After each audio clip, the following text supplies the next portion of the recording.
नमस्कार दोस्तों, स्वागत है आपका हमारे YouTube चैनल मैथ्स एलिवेशन पर। और मैं जय कुमार एक बार फिर आपकी सेवा में हाजिर हूं। तो कैसे हो आप लोग? उम्मीद करता हूं बेहतरीन होंगे, शानदार होंगे और अपनी अपनी स्टडी को भी शानदार तरीके से कर रहे होंगे। तो हम दोस्तों आज आपके सामने एक नई क्लास के साथ प्रेजेंट हो चुके हैं, जो कि आज 12th क्लास होगी दोस्तों हमारी। जो हमने आपको कल इंफॉर्मेशन दी थी उसी के अकॉर्डिंग अब हमको चलना है। तो आज का हमारा जो आज की क्लास है वो है हमारी 12th क्लास, उसी के ऊपर वीडियो होगी, ठीक है। और इसके बाद फिर हमारी 11th, फिर 10th, फिर 9th, फिर कॉम्पिटेटिव, फिर 12th, 11th, ये सर्किल ऐसे ही चलता रहेगा दोस्तों। कोशिश होगी हमारी कि जो अब जैसे हम 12th क्लास की वीडियो लेकर के आए हैं आज, अब लगभग 3-4 क्लास हमारी 12th क्लास की ही होंगी और कोशिश ये होगी दोस्तों उन क्लासों में एक चैप्टर को फिनिश किया जा सके। ओके, तो इसी तरीके से हम चलेंगे। तो हम दोस्तों बिना टाइम वेस्ट करे हुए चलते हैं अपना सीधे टॉपिक पर।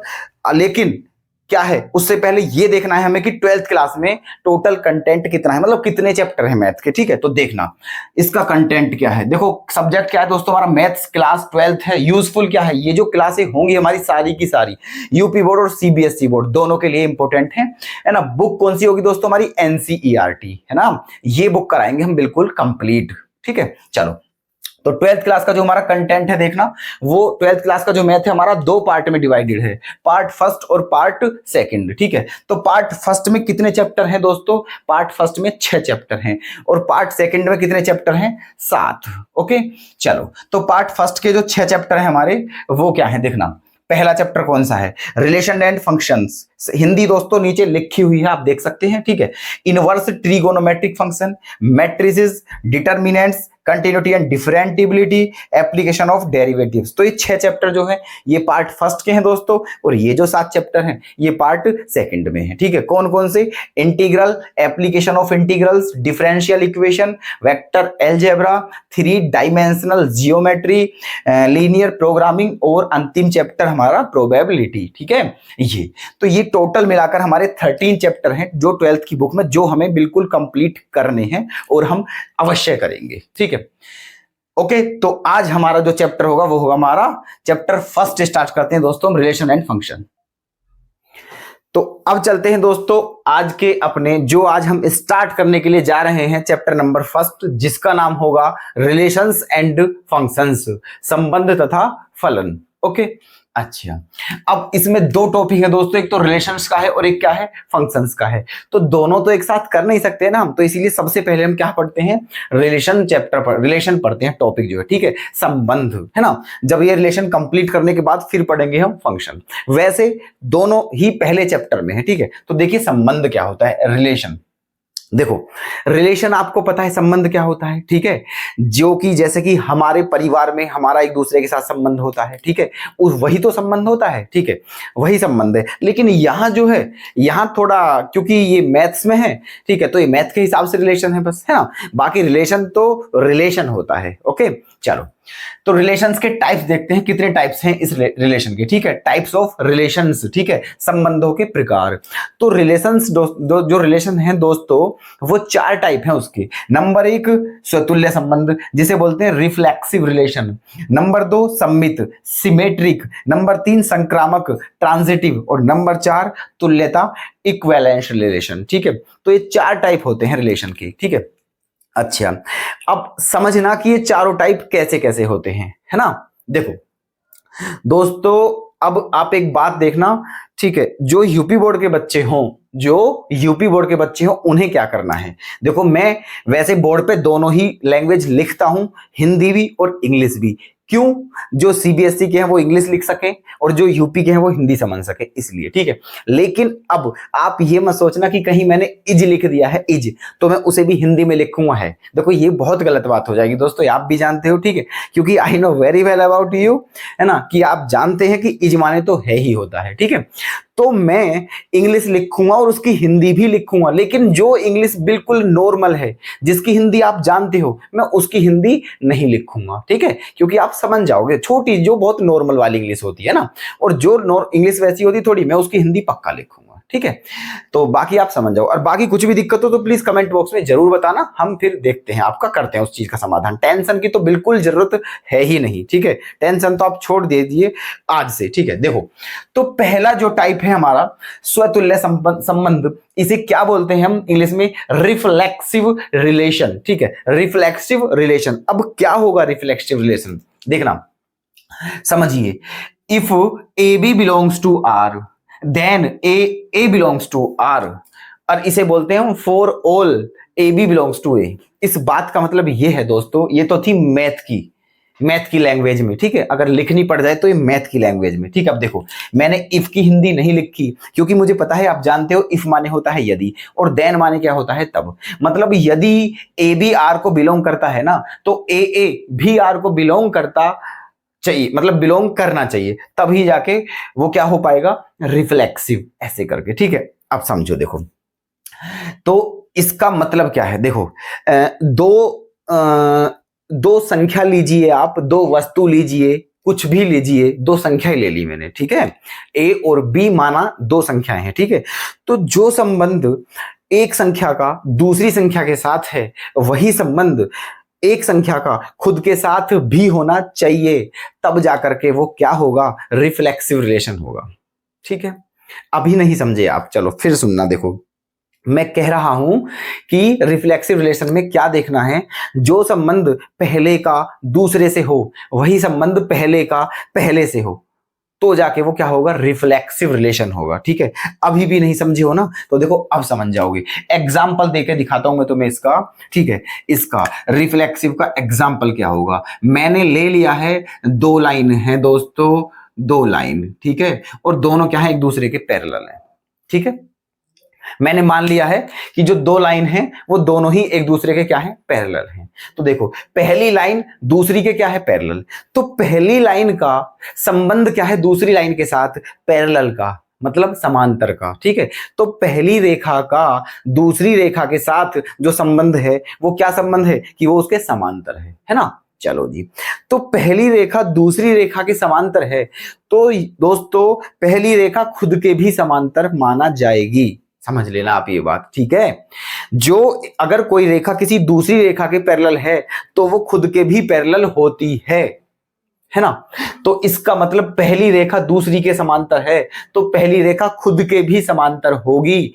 इसीलिए, ठीक है, अगर आपसे पूछा जाए कि कोई ऐसा एग्जाम्पल दीजिए जो रिफ्लेक्सिव रिलेशन को डिफाइन करता हो, तो सीधा कुछ नहीं करना है, क्या बोलना है आपको? टू पैरेलल लाइंस, दो समांतर रेखाएं, बात खत्म, ठीक है। दो समांतर रेखाएं जो है ना, ये किसका एग्जाम्पल है? रिफ्लेक्सिव रिलेशन का, बात खत्म, ओके। दूसरा आते हैं, देखो, सम्मित संबंध, सिमेट्रिक रिलेशंस, ठीक है। सम्मित संबंध का क्या सिस्टम है कि if A B belongs to R, then B A belongs to R, ठीक है। इसका मतलब यह है कि अगर ए बी आर को बिलोंग करते हैं तो बी ए भी आर को बिलोंग करने चाहिए। कहने का मतलब यह हुआ कि जो संबंध पहले का दूसरे के साथ है, वही संबंध, सेम रिलेशन दूसरे का पहले के साथ भी होना चाहिए, तब जाकर के वो क्या होगा? सम्मित संबंध होगा, सिमेट्रिक रिलेशंस होगा, ओके। इसका भी अगर एग्जांपल ले लिया जाए तो दोस्तों टू पैरेलल लाइंस, है ना, क्योंकि पहली लाइन दूसरी के पैरेलल है और दूसरी लाइन पहली के पैरेलल है, तो हुआ ना हुआ सिमेट्रिक रिलेशन, ठीक है। और एग्जांपल इसका दूं तो मैं रियल लाइफ में, जैसे कि दो भाई हैं, है ना, मैं हूं और मान के चलो मेरा एक भाई है, ठीक है। तो मेरा रिलेशन उसके साथ किस चीज का है दोस्तों? भाई का। और उसका रिलेशन मेरे साथ किस चीज का है? भाई का। मैं उसका भाई, वो मेरा भाई, है ना। तो हुआ ना हुआ सिमेट्रिक रिलेशन। तो ऐसा होता है सिमेट्रिक रिलेशन। बिल्कुल बिंदास समझते रहिएगा, और कोई भी दिक्कत कमेंट बॉक्स में बताइएगा। उम्मीद करता हूं ये दोनों रिलेशन आपके क्लियर हैं, सिमेट्रिक रिफ्लेक्सिव रिलेशन और सिमेट्रिक रिलेशन, ठीक है। दोनों के एग्जाम्पल क्या है? टू पैरेलल लाइन, दो समांतर रेखाएं, ठीक है। चलते हैं तीसरे रिलेशन की तरफ, जिसको क्या बोलते हैं? संक्रामक संबंध, इंग्लिश में बोलते हैं ट्रांजिटिव रिलेशन, ट्रांजिटिव रिलेशंस। ये क्या होगा दोस्तों? देखना, if A B belongs to R, comma B C belongs to R and A C belongs to R, ठीक है, तब जाकर के वो क्या होगा? Equivalence relation. कहने का मतलब ये हुआ कि तीन संख्याएं हैं, तीन वस्तु हो या तीन व्यक्ति हो, कुछ भी आप समझो, तीन मतलब है ना, तीन है। देखो, जो संबंध पहले का दूसरे के साथ हो, वही संबंध दूसरे का तीसरे के साथ हो, और वही संबंध पहले का तीसरे के साथ भी होना चाहिए। अगर है तो वो क्या होगा दोस्तों? ट्रांजिटिव रिलेशन होगा। क्या होगा वो? Transitive relation. एक बार फिर बोलता हूं मैं, जो संबंध पहले का दूसरे के साथ है और वही संबंध दूसरे का तीसरे के साथ है, तो वही संबंध पहले का तीसरे के साथ भी होना चाहिए, तो ही उसे हम क्या बोलेंगे? ट्रांजिटिव रिलेशन बोलेंगे, संक्रामक संबंध। ठीक है, इसका भी एग्जांपल अगर मैं दूं तो क्या बोलूंगा? तीन पैरेलल लाइन। ठीक है, इसका एग्जांपल क्या हो जाएगा? तीन पैरेलल लाइन। ओके, ऐसे ये है ना, ये है तीन पैरेलल लाइन, है ना। अच्छा जी, अब देखना, क्योंकि पहली लाइन जो है वो किसके पैरेलल है? दूसरी के पैरेलल है। दूसरी लाइन किसके पैरेलल है? तीसरी के पैरेलल है। तो क्या पहली तीसरी के पैरेलल नहीं होगी? बताइए आप। 10th क्लास में थ्योरम है ये, कि क्या थ्योरम है? कि सिद्ध कीजिए, अगर दो रेखाएं किसी एक ही रेखा के समांतर हैं तो वो रेखाएं आपस में भी समांतर होती हैं। ये थ्योरम है, ठीक है, 10th क्लास में, है ना। और अगर आपने नहीं पढ़ी हो तो कोई नहीं, 10th क्लास का मैथ खोलना और उसमें देखना ये है, ठीक है। तो अब यहां से, क्योंकि तीनों ही लाइन एक दूसरे के क्या है? ये पैरेलल है ना। तो इसका मतलब ये है, पहली दूसरी के पैरेलल है, दूसरी तीसरी के पैरेलल है। ठीक है, तो जब पहली भी दूसरी के पैरेलल है और दूसरी तीसरी के पैरेलल है, इस बात का मतलब ध्यान से समझिए, पहली भी दूसरी के पैरेलल हो गई और तीसरी भी दूसरी के पैरेलल है, मतलब दो लाइन एक ही लाइन के पैरेलल हैं, तो वे दोनों जो लाइन हैं वो भी आपस में क्या होंगी? Parallel. If two lines are parallel to one line, ठीक है, then those lines are parallel each other. Okay, यदि दो रेखाएं किसी एक ही रेखा के समांतर हो तो वो रेखाएं आपस में भी समांतर होती हैं। बताइए, कोई दिक्कत? उम्मीद करता हूं कोई दिक्कत नहीं होगी, मजे आ रहे होंगे बिल्कुल, आप बिल्कुल बेहतरीन तरीके से समझ रहे हैं। ठीक है, ओके, तो तीन रिलेशन हमारे क्लियर हो गए हैं। रिफ्लेक्सिव रिलेशन का भी एग्जांपल क्या है? Two parallel line. Symmetric relation का भी एग्जांपल क्या है? Two parallel line. दो ब्रदर ले लो, दो सिस्टर ले लो, ऐसे करके, ठीक है। और ट्रांजिटिव का एग्जांपल भी क्या है? तीन पैरेलल लाइन, है ना। अच्छा जी, अब आ जाते हैं नंबर 4, तुल्यता संबंध, इक्विवेलेंस रिलेशंस। इक्विवेलेंस रिलेशन मैं फिर बताता हूं आपको कि देखो, मैंने सब कुछ लिख रखा है और मैं साइड में खड़ा हूं, तो आप अगर नोट करना चाहो तो ठीक है, वीडियो को पॉज करो, स्क्रीनशॉट ले सकते हो, या फिर वीडियो को पॉज करके नोट भी कर सकते हो। और मैं तो बोलता हूं नोट करना चाहिए, नोट के साथ ही पढ़ना चाहिए दोस्तों, नोट कर करके पढ़ो, लिख लिख के पढ़ो, ठीक है, तभी अच्छी प्रैक्टिस होती है। तो चलते हैं चौथा जो रिलेशन है हमारा, तुल्यता संबंध, इक्विवेलेंस रिलेशन। ये क्या होगा? देखो, a relation is an equivalence, ठीक है, if that is reflexive, symmetric and transitive. मतलब ये है दोस्तों इसका, ठीक है। देखो, इंग्लिश मैंने लिख दी है, हिंदी में मुंह से बोल देता हूं और ये हिंदी भी आप निकाल लोगे, ठीक है। अच्छा, थोड़ा दोस्तों दोनों लैंग्वेज थोड़ा यह है कि बोर्ड की स्क्रीन थोड़ी फिर कम पड़ जाती है, इसीलिए मैं सोचता हूं जहां थोड़ी नॉर्मल सी इंग्लिश है तो उसकी हिंदी ना ही लिखूं, ऐसे मुंह से बोल दूंगा, आप फिर भी समझ जाओगे, ठीक है। और जहां जरूरत होगी वहां अवश्य लिखूंगा। ओके, चलो। तो इस लाइन का मतलब यह है दोस्तों, एक ऐसा रिलेशन जो रिफ्लेक्सिव हो, सिमेट्रिक हो और ट्रांजिटिव भी हो, वही रिलेशन क्या होता है? इक्विवेलेंस रिलेशन होता है। इसकी प्रॉपर डेफिनेशन कुछ नहीं है दोस्तों, इस इक्विवेलेंस रिलेशन की कोई सेपरेट डेफिनेशन नहीं है, बस ऐसा रिलेशन ही इक्विवेलेंस रिलेशन होगा जो रिफ्लेक्सिव हो, सिमेट्रिक हो और ट्रांजिटिव हो, ठीक है। ऐसा, तो ऐसा एग्जांपल मुझे बताओगे आप? Three parallel line. अब आप बोलोगे कि पूरे के पूरे जो रिलेशन है बस पैरेलल लाइन से ही खत्म कर दिए, तो सही तो है यार, एक ही एग्जांपल उठाओ, सब में फॉलो हो रहा है। तो थ्री पैरेलल लाइन, देखो थ्री पैरेलल लाइन है, यहां रिफ्लेक्सिव रिलेशन भी है, सिमेट्रिक भी है और ट्रांजिटिव भी है, इसीलिए ये क्या होगा? इक्विवेलेंस रिलेशन भी होगा, ठीक है। तो ये रिलेशन थे हमारे चारों के चारों, ठीक है। क्लियर है आपके बात, है ना। तो ऐसे करके हम संबंध शुरू कर दिया है और ये उसके टाइप्स थे और चारों टाइप ये थे, ठीक है। उम्मीद करता हूं आप ये बहुत ही अच्छे तरीके से समझ चुके हैं, ठीक है। तो चलते हैं हम अपने क्वेश्चनों की तरफ। तो आ जाइए अपनी एक्सरसाइज 1.1 पर। ठीक है, चैप्टर फर्स्ट हमने शुरू कर दिया है, रिलेशंस एंड फंक्शन। ओके, उसमें हमने पहले क्या पढ़ेंगे, हम रिलेशन पढ़ेंगे। रिलेशन के सारे टाइप आपके समझ आ चुके हैं। अब आते हैं एक्सरसाइज 1.1 पर। ठीक है, और उसका पहला क्वेश्चन देखते हैं दोस्तों। ठीक है, देखो एनसीईआरटी की बुक आप सब पर होंगी, है ना, तो आप उस बुक को खोलकर बैठ जाइएगा, है ना, और उसमें देखते रहिएगा। पहला क्वेश्चन, है ना, बिल्कुल हम बिल्कुल क्रम वाइज चल रहे हैं, बिल्कुल स्टार्टिंग से। ओके, देखना पहला क्वेश्चन क्या है, इंग्लिश में लिख दिया है। ठीक है, कोई दिक्कत वाली बात नहीं है ना। आप हिंदी की, जो यूपी बोर्ड वाले बच्चे हैं, आप हिंदी की एनसीईआरटी खोल लीजिए। ठीक है, ये इंग्लिश वहां आप हिंदी में होगा, वहां समझ जाओगे। वैसे भी मैं एक्सप्लेन करूंगा दोस्तों दोनों लैंग्वेज में। ठीक है, तो देखना क्या है पहला question. Determine whether each of the following relations are reflexive, symmetric and transitive. ठीक है, तो इस पहले क्वेश्चन में कई पार्ट हैं दोस्तों। ठीक है, 5-6 पार्ट हैं अप्रोक्स, है ना। तो मैंने 2 पार्ट लिए हैं इसके। अब पता बोला क्या है, ऊपर क्या कहा है इस क्वेश्चन में। क्वेश्चन में ये कहा है कि जो नीचे पार्ट है पहले क्वेश्चन के, ठीक है, जो नीचे रिलेशन दिए हुए हैं, ये रहा देखो, आर रिलेशन है, आर रिलेशन है। आर फॉर क्या है दोस्तों, यहाँ रिलेशन, और ए जो है ये क्या है, सेट। यहाँ ए सेट है और यहाँ भी ए सेट है, लेकिन आर जो है वो रिलेशन है। और इसीलिए क्वेश्चन में ऊपर कहा है कि नीचे जो रिलेशन दिए गए हैं, ठीक है, उनमें से चेक करके बताइए कि उनमें से कौन कौन सा रिफ्लेक्सिव है, सिमेट्रिक है, ट्रांजिटिव है, क्या है। ठीक है, ये बताना है ना, चेक करना है हमें और बताना है, डिटरमाइन। ओके, ये है। तो देखना अब एक काम करते हैं, पहले हम रिलेशन लिखते हैं। पहले क्या लिखते हैं, रिलेशंस। ठीक है, देखो आर इक्वल टू ये क्या है रिलेशन, एक्स कोमा वाई। ठीक है, एक्स कोमा वाई ये है। अब देखो ऊपर क्या है, ए इक्वल्स टू क्या है, 1 2 3, ऐसी कहां तक है, 14 तक। मतलब ये सेट है, ये ए जो है दोस्तों, ध्यान से समझना, ये ए जो है ना, ये सेट है। सेट माने समुच्चय, है ना। 11th में आपने पढ़ा होगा सेट, समुच्चय, है ना। चलो ये करली ब्रैकेट में उसे हम लिखते हैं मंझला कोष्ठ में, है ना। तो ये है, तो क्या है इसमें जो सेट है, इसमें कितने एलिमेंट हैं, 14 एलिमेंट हैं, 1 से लेकर 14 तक, है ना। और रिलेशन जो है वो ये है। मतलब अब एक बात समझना, मैं डीपली बात बता रहा हूं आपको। जो रिलेशन है ना, ये रिलेशन केवल इतना होता है, ये रिलेशन जो है ना वो केवल इतना है। ठीक है, ये रिलेशन केवल इतना है ना।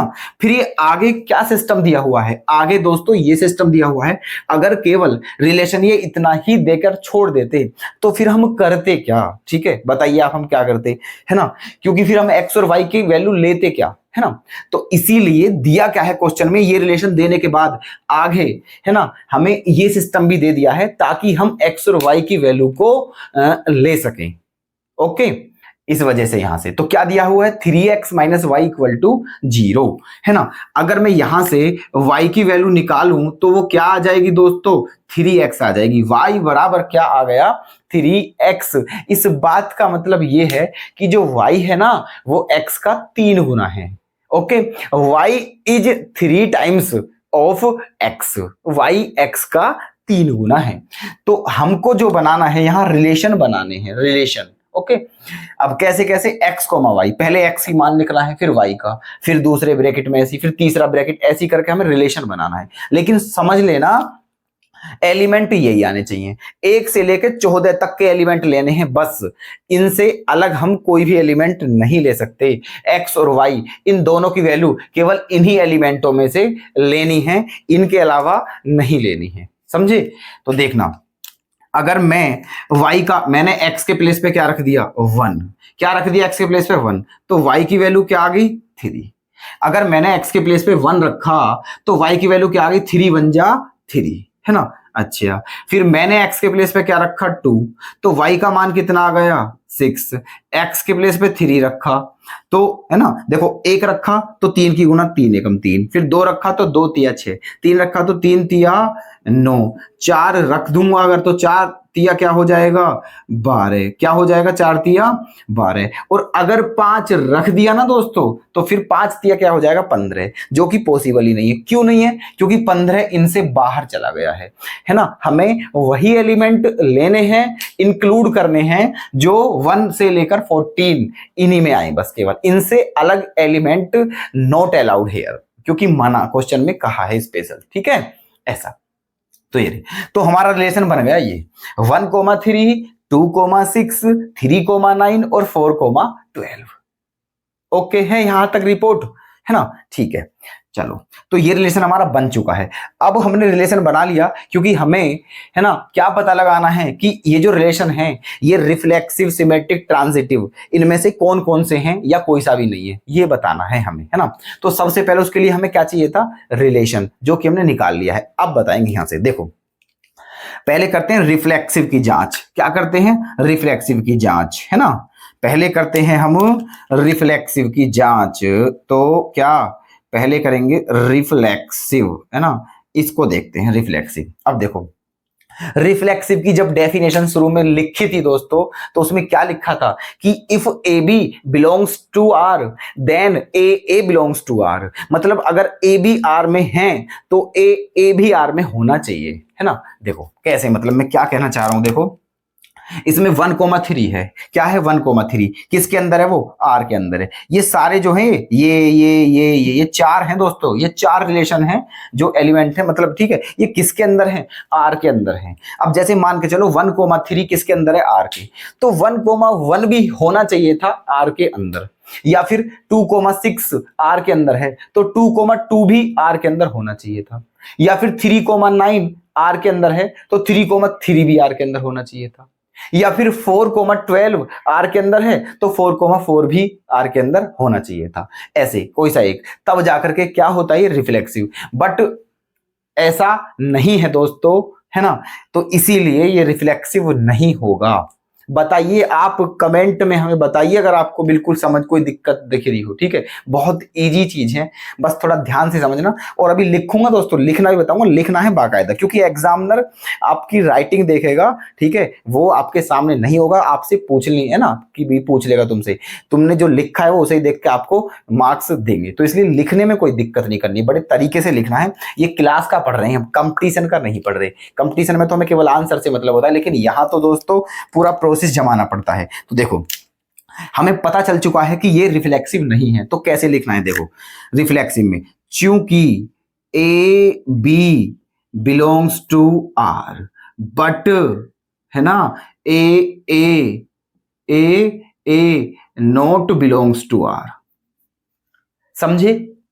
मतलब ए बी जो है वो तो आर के अंदर है, ए बी जैसे कि 1,3 है, बट ए सेम सेम वाले एलिमेंट जैसे कि 1 1 2 2 3 3 4 4 सेम सेम वाले एलिमेंट ऐसा नहीं है। तो इसलिए हम क्या लिखेंगे, है ना, इन एलिमेंटों को ना लेके ए बी का यूज कर लेंगे, है ना, क्योंकि A B belongs to R but A not belongs to R, है ना। तो इसीलिए आर इज नॉट रिफ्लेक्सिव।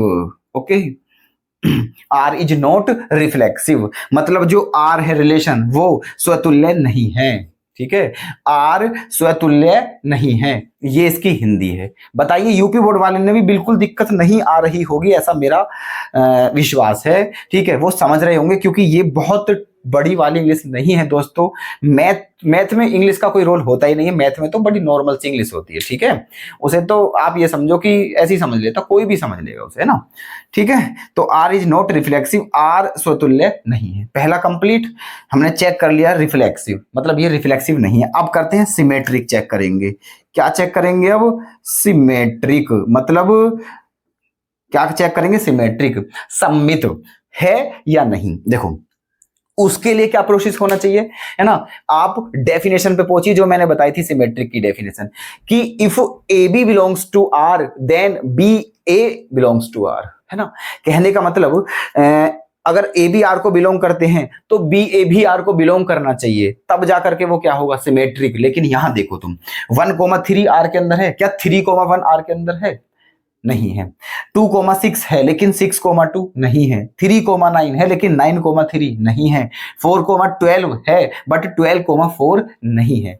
मतलब इनका सीधा सीधा तो इनके अपोजिट नहीं है, और उसमें अपोजिट भी होना चाहिए। जैसे कि यहाँ 1,3 था ना, तो इसमें 3,1 भी होना चाहिए था, तब जाके वो सिमेट्रिक होता। बट यहाँ ऐसा नहीं है, इसका मतलब ये सिमेट्रिक भी नहीं होगा। हमें इस बात का पता चल चुका है। लिखेंगे कैसे दोस्तों? लिखना बहुत इंपॉर्टेंट है, ये चीज एग्जामिनर देखेगा तुम्हारी और उसी पे नंबर देगा। क्या लिखेंगे? चूंकि A B belongs to R, है ना, but B A not belongs to R, okay, A B belongs to R but B A not belongs to R, है ना। तो इसीलिए R is not symmetric, R is not symmetric, ठीक है। बताइए यहां तक कोई दिक्कत हो आपको? नहीं है ना। बस हमें तीन ही तो रिलेशन चेक करने हैं, एक तो रिफ्लेक्सिव, एक सिमेट्रिक और एक ट्रांजिटिव, क्योंकि चौथा तो कुछ होता ही नहीं है, वो तो इन्हीं से बिलोंग करता है, इन्हीं को मिला करके उसका निर्माण होता है ना। चलो जी, अब चेक करते हैं क्या, ट्रांजिटिव। क्या चेक करेंगे अब? ट्रांजिटिव, संक्रामक संबंध। अब इसे चेक करते हैं। इसकी डेफिनेशन खोलिएगा, पीछे जाइएगा, बैक, है ना, चाहे वीडियो रिवर्स करके देखिएगा आप। वहां क्या है, क्या बताया था मैंने कि if A B belongs to R, comma B C belongs to R and A C belongs to R, ये बताया था। मतलब ए भी आर को बिलोंग करना चाहिए, बी सी भी आर को बिलोंग करना चाहिए, और उसके बाद ए और सी भी आर को बिलोंग करना चाहिए, है ना। तब जाकर के क्या होगा, वो ट्रांजिटिव। लेकिन यहां देखो तुम 1,3 आर के अंदर है ना, 3,9 आर के अंदर है। देखो 1,3 और 3,9 ले ली मैंने, 1,3 और 3,9 ले लिए। इसको 1 को क्या मान लिया, ए, और 3 को क्या मान लिया, बी, और 9 को क्या मान लिया, सी। तो देखो ए बी आर के अंदर है, बिल्कुल है, बी सी आर के अंदर है, बिल्कुल है, लेकिन ए सी का मतलब 1,3 आर के अंदर है क्या, 1,3 भी तो होना चाहिए था, तभी तो बनती श्रृंखला, है ना, तभी तो बनती चेन कि ए भी आर को बिलोंग करता है, बी सी आर को बिलोंग करता है, और उसके बाद ए सी भी तो आर को बिलोंग करना चाहिए दोस्तों। बट आप देखिएगा ऐसा तो है ही नहीं इसमें, ठीक है, 1,3 नहीं है ना। चलो और दूसरा देख लेते हैं, जैसे कि मान के चलो ये 2,6 है हमारा, 2,6 है ना, आर को, वो तो आगे तो है ही नहीं, खैर ठीक है, सिस्टम ही नहीं है, फिर आगे तो फिर लेना ही क्या है ना। क्लियर है बात? तो ए बी है, बी सी है, बट ए सी नहीं है ना, इसका मतलब ये ट्रांजिटिव भी नहीं है। क्लियर है? ठीक है। देखो लैंग्वेज क्या लिखनी है, लैंग्वेज वही लिख देनी है, चूंकि A B belongs to R, comma B C belongs to R, but, है ना, but A C not belongs to R, but A C not belongs to R, इसीलिए आर इज नॉट ट्रांजिटिव। अब बताइए दोस्तों, अगर आपको अभी भी कोई डाउट हो तो प्लीज पूछिएगा, हम आपके डाउट को बिल्कुल क्लियर कर देंगे, अर्थात मांझ देंगे, बिल्कुल साफ कर देंगे। बताइए, हाँ जी बताइए, कोई डाउट? क्लियर है ना। बहुत गर्मी दोस्तों, बिल्कुल गर्मी में बन रही है वीडियो, ठीक है, पसीना से हम लथपथ हैं। चलो कोई नहीं दोस्तों, मेहनत तो करनी ही पड़ती है आप लोगों के लिए, तो हम मेहनत करेंगे, ठीक है। चलो लेकिन आप भी मेहनत कीजिएगा प्लीज, ठीक है। चाहे आप चैनल को सब्सक्राइब करें या ना करें, चाहे वीडियो को लाइक ना करें, शेयर ना करें, बट दोस्तों इतना जरूर निवेदन है कि प्लीज आप अपनी पढ़ाई जरूर अच्छे से करते रहिएगा, ठीक है। और हम ये भी नहीं कहेंगे कि हमारे ही चैनल से पढ़ें, ठीक है, जहां से भी आपको अच्छा लग रहा हो, जहां से सेटिस्फिकेशन मिल रहा हो वहां से पढ़े, बट दोस्तों पढ़े जरूर, अपना फ्यूचर जरूर बढ़िया बनाना है आपको, ठीक है। ऐसा कोई दिक्कत नहीं, कहीं से पढ़ो, कोई टेंशन नहीं, बट पढ़ना अच्छे से, ठीक है। 12th क्लास है दोस्तों, बहुत इंपॉर्टेंट है ना। 10th में और 12th में जमीन आसमान का अंतर होता है। 10th में पास, 10th में तो हो ही जाते हैं पास, लेकिन 12th में ऐसा कुछ भी नहीं है, ठीक है। आप देना एग्जाम तो आपको पता चल जाएगा, ठीक है, कि 12th क्या है, और वो भी पीसीएम से, ठीक है। तो इसलिए डोंट केयरलेस, है ना, बिल्कुल भी लापरवाही नहीं करनी है, मेहनत से पढ़ना है, अच्छे नंबरों से पास होना है। चलिएगा आगे, तो यहां तक मैं आपके क्लियर समझूं, ठीक है, ऐसे हमें ये सिस्टम बनाना है। चलो जी चलते हैं अगले क्वेश्चन की तरफ। ये कैसे होगा, ठीक है, करना ये भी ऐसे है। इसमें शायद इस पहले क्वेश्चन में 5-6 पार्ट हैं, लेकिन मैंने 2 पार्ट लिए हैं, क्योंकि फिर बाकी आप भी तो करोगे, ठीक है। देखो एक एक पार्ट थोड़ी ना होगा, ठीक है, कुछ मैं कराऊंगा, कुछ आप करोगे, मैथ खत्म। आ जाइए दूसरे क्वेश्चन की तरफ। If A belongs to natural number. कहने का मतलब ए क्या है हमारा, यहाँ सेट है, ए क्या है सेट, ठीक है। क्वेश्चन आप बुक में खोल लीजिएगा, उसमें बाकायदा सारा सिस्टम बिल्कुल सही है, बुक में खोल लीजिएगा ना। देखो वैसे मैंने उतार भी रखा है कंप्लीट। जो सेट है ना, सेट वो क्या है, नेचुरल नंबर। जितनी भी प्राकृतिक संख्या है उन सब का समुच्चय दिया हुआ है यहाँ। और रिलेशन जो है वो किस किस में है, एक्स और वाई में। रिलेशन जो है वो किस किस में है, एक्स और वाई में। अच्छा हाँ दोस्तों, एक बात तो हम भूल ही गए बताना। देखो जो भी आपको दिक्कत लगती है दोस्तों, है ना, तो उसे प्लीज कमेंट बॉक्स में जाकर के जरूर बताएं। अगर आपको कोई दिक्कत, अगर हमारी स्पीड आपको कम लगती हो तो बताइएगा कि सर आपकी स्पीड कम है, थोड़ा तेज पढ़ाएं। और अगर तेज लगती हो तो भी बताइएगा कि थोड़ी स्पीड ज्यादा है, प्लीज थोड़ा स्लो करें। तो हमें देखो ऐसा है कि हम पढ़ा रहे हैं तो खुद तो पता चल नहीं पाता है ना कि हम कैसा, खुद तो ऐसा लगता है कि हम बेहतरीन पढ़ा रहे हैं, सब कुछ, कोई दिक्कत ही नहीं है। लेकिन जो हमारी कमी है दोस्तों, हम आपसे निवेदन करते हैं कि आप हमारी कमियों को भी बता दीजिए ताकि हम उन कमियों को दूर कर सके और आपको बेहतर से बेहतर सिस्टम दे सके। चलिएगा इस क्वेश्चन की तरफ। तो जो ए है वो क्या है, नेचुरल नंबर है, लेकिन रिलेशन जो है दोस्तों वो क्या है, एक्स कोमा वाई, है ना। चलो मैंने अभी पीछे के क्वेश्चन में बताया था, अब फिर बता रहा हूं। देखो जो रिलेशन है वो केवल ये है, रिलेशन केवल ये है ना। जो रिलेशन बनाना है वो किस किस में बनाना है, एक्स और वाई में, बात खत्म। लेकिन इसके बाद जो सिस्टम है वो क्या दिया हुआ है, जहां से एक्स और वाई की वैल्यू पुट कर सके, जहां से एक्स और वाई की वैल्यू पुट कर सकें। देखना कैसे करेंगे। देखो क्या इक्वेशन दी हुई है, y equals to X plus 5 दिया हुआ है, y equals to X plus 5। तो x और y के मान इस इक्वेशन से लेंगे, ठीक है। और बाद में क्या दिया हुआ है, x स्मॉलर देन 4। इसका मतलब x की वैल्यू, ठीक है, 4 से छोटी लेनी है। x की वैल्यू 4 से छोटी लेनी है, 4 से बड़ी नहीं लेनी है और ना ही 4 लेनी है, ठीक है।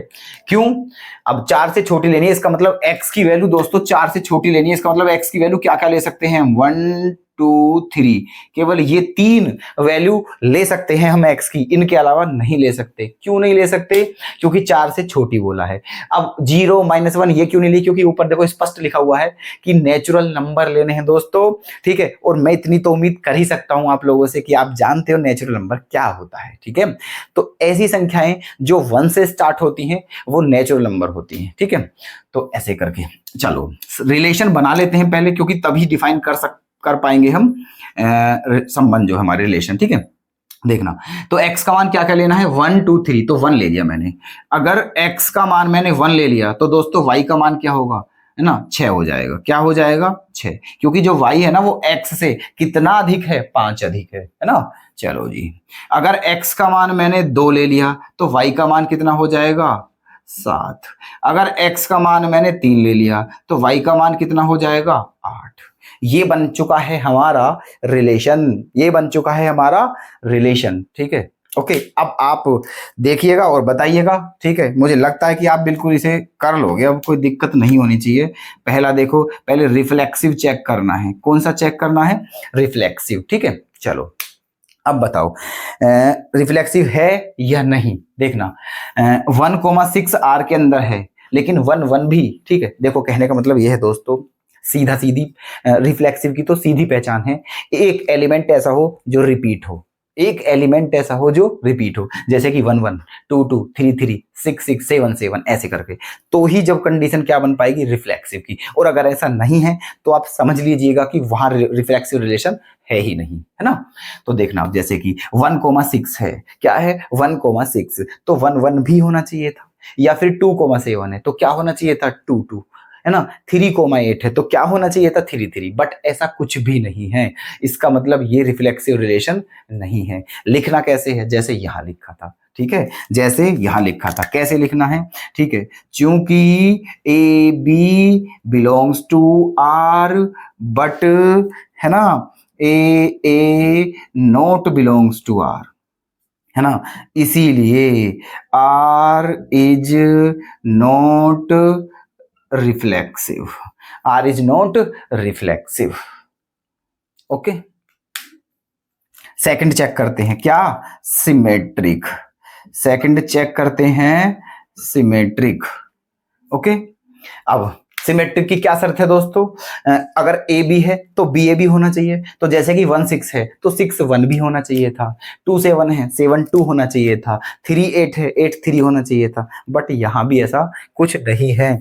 इसका मतलब ये सिमेट्रिक भी नहीं है। लैंग्वेज सेम लिखना है दोस्तों, बिल्कुल सेम टू सेम लिखना है। देखना, बिल्कुल सेम टू सेम ही तो लिखा है, ठीक है। यहां भी सेम टू सेम लिखना है। क्या लिखना है कि चूंकि A B belongs to R but B A not belongs to R, है ना। तो इसीलिए आर इज नॉट सिमेट्रिक। ठीक है, बताइए। हाँ जी, बताइए सर, कोई दिक्कत नहीं है? Okay, very good, you are genius. Next क्या है? ट्रांजिटिव। ट्रांजिटिव, ठीक है, इसको चेक करते हैं। अब ट्रांजिटिव की शर्त क्या है? देखो, ए बी होना चाहिए, बी सी होना चाहिए और उसके बाद ए सी भी होना चाहिए। बट यहां देखना, झांक के देखो एक बार, आपको सब नजर आ जाएगा। 1,6 है क्या? 6 ए बी जैसे 1,6 है तो 6 भी किसी और के साथ है ही नहीं। केवल 3 ही मतलब ये है एलिमेंट, बस 3 ही रिलेशन बने हुए हैं, ठीक है। 1 6 2 7 3 8, तो कोई मतलब ही नहीं है। यहाँ तो सिस्टम ही हैंग है दोस्तों। सीधा लिख दीजिए आप। क्या लिखोगे? क्योंकि A B belongs to R but B C not belongs to R, ठीक है। ए सी तक देखो, यहां देखना, A B belongs to R, B C belongs to R. यहां आके गड़बड़ हुई थी इस क्वेश्चन में, यहां तो शुरू में ही गड़बड़ हो गई। ए बी तो आर के अंदर है बट बी सी ही नहीं है, ठीक है। तो वहीं फेल हो गया मामला। तो ये तो यहीं से पता चल गया कि हाँ, इट इज नॉट ट्रांजिटिव, है ना। तो इसीलिए आर इज नॉट ट्रांजिटिव। तो ये दोनों क्वेश्चन दोस्तों ऐसे होने थे हमारे, ठीक है। उम्मीद करता हूं आप इन दोनों क्वेश्चनों को समझ चुके हैं, ठीक है। मैं अलग हो गया हूं, वीडियो को पॉज करके बिल्कुल नोट कीजिएगा दोस्तों। पेन और कॉपी लिए बिना तो पढ़ने के लिए बैठना ही नहीं चाहिए दोस्तों। पाप होता है, हकीकत में पाप होता है यार, बिना पेन कॉपी के, ठीक है। हाँ तो उम्मीद है आपके समझ आ गया है रिफ्लेक्सिव, सिमेट्रिक, ट्रांजिटिव क्या क्या है, सिस्टम कैसे कैसे क्वेश्चन करने, ठीक है। तो दोस्तों उम्मीद करते हैं कि आप अब आगे के जो क्वेश्चन है उन्हें करके देखेंगे, ठीक है। तो आज की वीडियो, क्योंकि फिर वीडियो दोस्तों ज्यादा लेंथी हो जाती है, बस उसका भी ध्यान रखना पड़ता है हमें। तो आज की हम अपनी इस क्लास को बस यहीं विराम देते हैं और आपसे निवेदन करते हैं कि आगे के क्वेश्चन आप करके देखिएगा और हमें कमेंट बॉक्स में बताइएगा अगर कोई प्रॉब्लम आती है तो। मिलते हैं दोस्तों नेक्स्ट वीडियो में, तब तक के लिए धन्यवाद। जय हिंद, जय भारत।